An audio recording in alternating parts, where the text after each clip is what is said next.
Hello મિત્રો, good morning. જય શ્રી રામ, જય ગોપાલ અને જય ગોમાતા. તો સવારના 9 વાગી ગયા છે.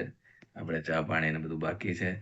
ચલો ફટાફટ એક્સરસાઇઝ, ચા પાણી ને બધું કરીને તમને મળું અને આપણા ગલકાની શું પરિસ્થિતિ છે આજે એ પણ તમને બતાવું. તો બને રહો બ્લોગમાં. મિત્રો, ગ્રોથ જોઈ લો હમણાં ગલકાનો.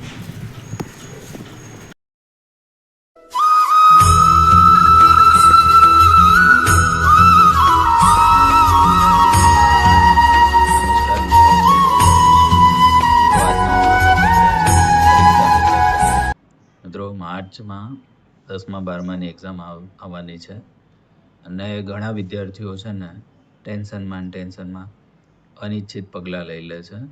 તો એ બધાને આ વિડીયો શેર કરજો. મિત્રો, તમારે આ પરીક્ષા છે એ કંઈ જિંદગીની મારા વાલા વિદ્યાર્થી મિત્રો, આ જે પરીક્ષા છે એ તમારા જિંદગીની કોઈ આખરી પરીક્ષા નથી. એટલે મારી વાત ધ્યાનથી સાંભળજો અને છેલ્લે સુધી સાંભળજો. મિત્રો, ભલે તમે અત્યાર સુધી વાંચ્યું હોય કે ના વાંચ્યું હોય, તમારે ઇન્ટરનલ એક્ઝામમાં કેવું પરફોર્મન્સ છે. મિત્રો, તમારે હવે જે કરવાનું છે ને એ એટલું કરવાનું છે, રિવિઝન અને શોર્ટ નોટ્સ બનાવવાની. સૌથી પહેલાં તમારે તમારો સિલેબસ ઉપાડવાનો. સિલેબસ લઈ લો અને લાસ્ટ 5 યર્સના પેપર્સ લઈ લો. એમાં જુઓ કે કયો ટોપિક ઇમ્પોર્ટન્ટ છે. જો તમે સાવ કંઈ તૈયારી નથી કરી તો પહેલું તમારે પ્રાયોરિટી શું હોય? પાસિંગ માર્ક્સ મેળવવા. પાસિંગ માર્ક્સ આવી જાય એટલે આપણે 10મું ક્લિયર થઈ જાય.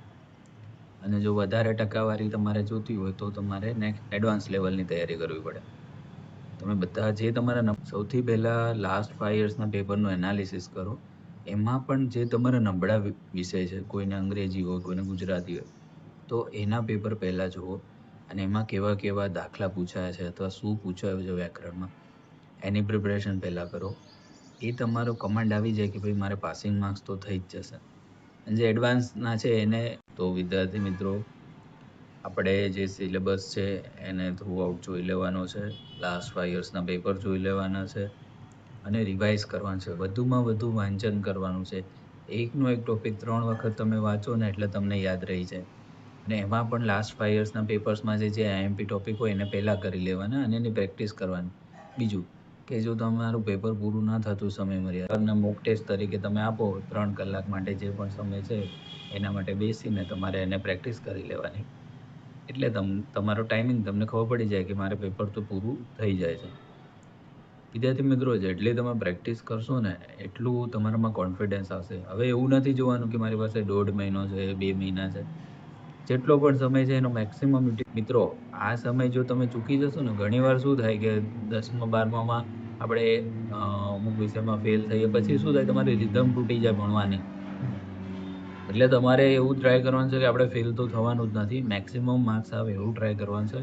એના માટે આ બધી ટ્રિક્સ છે કે તમારે સિલેબસ લેવાનો, છેલ્લા 5 વર્ષના પેપર લેવાના, એમાંથી ટોપિક એનાલાઇઝ કરવાનો અને પછી એ ટોપિક ઉપર તમારે એને વારંવાર રિવાઇઝ કરી રાઇટિંગ પ્રેક્ટિસ કરી લો. આટલું કરી લો એટલે તમારા પાસિંગ માર્ક્સ નક્કી થઈ જાય કે ભાઈ આટલા તો આપણે આવી જશે. બીજું કે ટેન્શન નહીં લેવાનું. ઘણીવાર આપણે ફર્સ્ટ ટાઈમ બોર્ડમાં આપતા હોય 10માવાળા, 12માવાળાને તો અનુભવ હોય જ. એટલે વિદ્યાર્થી મિત્રો બહુ ટેન્શન લેતા હોય છે કે અને આવડતું એવા હોશિયાર વિદ્યાર્થીઓ અને એ પણ ટેન્શન બહુ લેતા હોય છે. મિત્રો, આ પરીક્ષામાં બીજું એક છે તમારા સ્વાસ્થ્યનું ધ્યાન રાખવું ખૂબ જ જરૂરી છે. જો તમે સ્વસ્થ નહીં હોય તો તમે એક્ઝામ જ નહીં આપી શકો, અથવા આપશો તો તમે તમારું 100% પરફોર્મન્સ નહીં આપી શકો. એટલે શું કરવાનું? યોગા કરવાના, મેડિટેશન કરવાનું અને હળવી કસરત કરવાની અને ખાવાનું ખાસ હેલ્ધી ફૂડ ખાવાનું. જો તમે થોડોક પણ ટાઈમ બીમાર પડ્યા તો એ તમારો ગેપ પડી જશે અને તમારો કોન્ફિડન્સ લો કરશો. હેલ્ધી ફૂડ ખાવાનું, મેડિટેશન, યોગા કરવાના, મંદિરે દર્શન કરવા જવાનું, આધ્યાત્મિક બનવાનું, થોડું બોલવાના, જે પણ તમે ઈષ્ટદેવ હોય તમારા એમનું ધ્યાન કરવાનું. બીજું કે વિદ્યાર્થી મિત્રો, અમે કીધું ને એમ હેલ્થનું ખાસ ધ્યાન રાખજો. ઘણા વિદ્યાર્થીઓ હોશિયાર પરીક્ષાના આગલા દિવસે જ બીમાર પડી જાય છે. એટલે એવું ના થાય. ટેન્શનમાં અને બને તો શોર્ટ ઇમ્પોર્ટન્ટ ટોપિક આપણે 5 વર્ષના પેપરમાંથી જોઈએ એની શોર્ટ નોટ્સ બનાવો અને એને વારંવાર રિવાઇઝ કરો. આટલું કરશો ને એટલે તમે પાસ તો થઈ જ જશો.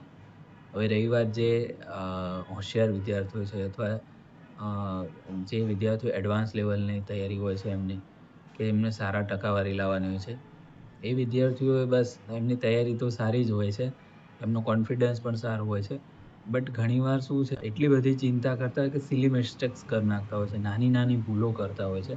તો એમને ઉતાવળમાં એ અવોઇડ કરવાનું, અને ઓવર કોન્ફિડન્સ પણ થઈ જાય છે ઘણા વિદ્યાર્થીઓ. તો એ પણ ના થવું જોઈએ. એટલે પ્રશ્ન બરોબર વાંચવો, એનો પ્રોપર જવાબ લખો.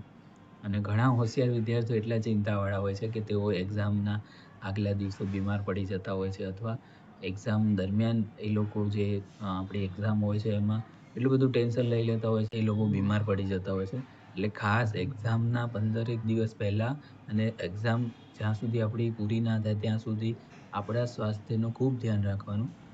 અને મારી માતા-પિતાઓને પણ વિનંતી છે કે તમારા વિદ્યાર્થી ઉપર ખૂબ ધ્યાન આપો, તમારા બાળકો પર ધ્યાન આપો, કે એ લોકોને ટેન્શન છે કે નહીં તમારે કહેવાનું, કે કોઈ ટેન્શન ના લેતા શાંતિથી તૈયારી કરો. બસ તમે આટલું કરશો ને, એના પર થોપશો નહીં કે તું તારે અહીંયા જ એડમિશન લેવાનું છે, તારે આ જ સાયન્સ સ્ટ્રીમ લેવાની છે, આ સ્ટ્રીમ લેવાની છે, એવું કાંઈ અત્યારે એમને પ્રેશર ના કરશો. હા, એને બસ એક વાંચવાનું સારું વાતાવરણ પૂરું પાડો, અને બની શકે જો ઘરે સુવિધા ના હોય તો લાઇબ્રેરીમાં કે ત્યાં એને લઈ જાઓ, ત્યાં એને વાંચવાનું વાતાવરણ પૂરું મળશે. અને વિદ્યાર્થી મિત્રો, તમારે શું કરવાનું છે કે આ